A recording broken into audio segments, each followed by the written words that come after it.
পড়াশোনা যারা করেনি, যারা করেছে একই সমস্যায় ভুগছে। কোনো মানে পড়াশোনা যারা করেছে তারাও কোনো চাকরি বাড়ি পাচ্ছে না। পশ্চিমবঙ্গে চাকরি বাড়িটা নেই, এই জন্য বিজেপি আসা দরকার, একবার আসা দরকার। আমরা দেখতে চাই কি করতে পারে। এত বছর তৃণমূল ছিল, আর বিজেপি আসুক, দেখা যাক কি হয়। আপনি বিজেপির কাজ অন্য রাজ্যর আপনি জানে ওটা ওখানে কি কি করেছেন?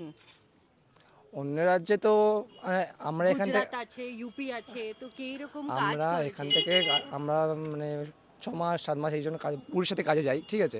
তো আমরা এখানে থেকে উড়িষ্যায় কাজে যাচ্ছি, ঠিক আছে। এরা অত দূর বাড়িতে কোনো সমস্যা হলে হট করে আসা যায় না।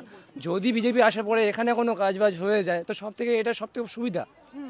তো সেই ক্ষেত্রে বিজেপি আসুক, দেখতে চাই, একবার সুযোগ দেওয়া দরকার, তা আসুক। বাঙালিরা সব কিছু করতে পারে, ঠিক আছে, কিন্তু সেই কাজটা করার সুযোগটা আমাদের দিতে হবে তো। সুযোগটাই পাচ্ছি না তো, সুযোগটা তো চাই আমরা। সুযোগ চাই। হ্যাঁ, সুযোগটা তো পাচ্ছি না। হ্যাঁ। সুযোগ দিলে তো আমরা কিছু করে দেখাবো। আচ্ছা, কিছু করে দেখাবো। অবশ্যই, সে জোশটা আমাদের মধ্যে আছে, কিন্তু জোশ আছে। কিন্তু সুযোগটা পাচ্ছি না তো। হ্যাঁ। আমাদের তো সুযোগ দিতে হবে, সুযোগ দিলে তো আমরা কিছু করে দেখাবো নাকি।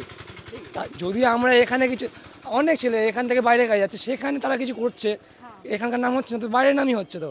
আমরা তো চাই পশ্চিমবঙ্গের মধ্যে কিছু হোক, এলাকায় থেকে আমরা কিছু করি, বাইরে গিয়ে করবো কেন? এটাই আমাদের বক্তব্য।